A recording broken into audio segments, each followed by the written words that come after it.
Hi అండి. Welcome back to Beulah Vivek channel. ఇవాళ టాడ్లర్స్‌కి ఇష్టమయ్యే ఒక ఫుడ్ రెసిపీని అయితే నేను తయారు చేస్తున్నాను. మీరు కూడా ట్రై చేయండి. పిల్లలకి తప్పకుండా నచ్చుతది. సో, ఇక్కడ నేనేం చేస్తున్నానంటే, ఒక బౌల్‌లోకి ఒక గెరిటె నిండా ఓట్స్ అయితే తీసుకుంటున్నాను. ఓట్స్‌ని కొంచెం నానబెట్టాలి. సో, వాటర్ కొంచెం యాడ్ చేసుకొని, సాల్ట్ అండ్ పెప్పర్ అయితే యాడ్ చేస్తున్నాననమాట.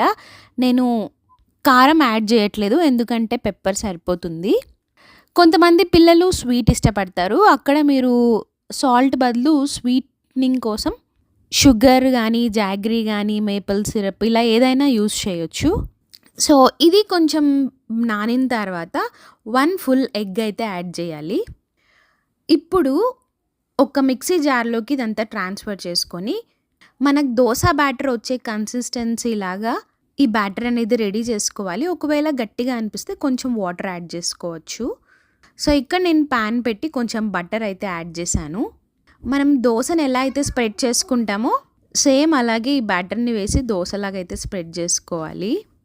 స్వీట్ ఇష్టపడతారా? లేకపోతే స్పైసీగా ఇష్టపడతారా? అనేది మీ పిల్లల ఒపీనియన్‌ని బేస్ చేసుకొని అయితే చేయండి.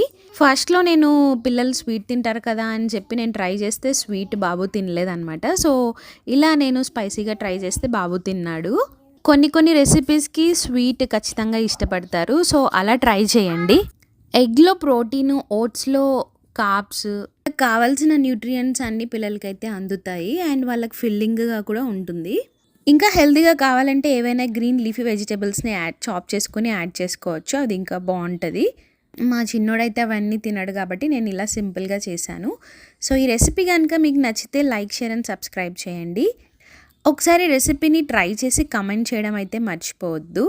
See you in the next video. Until then take care. By.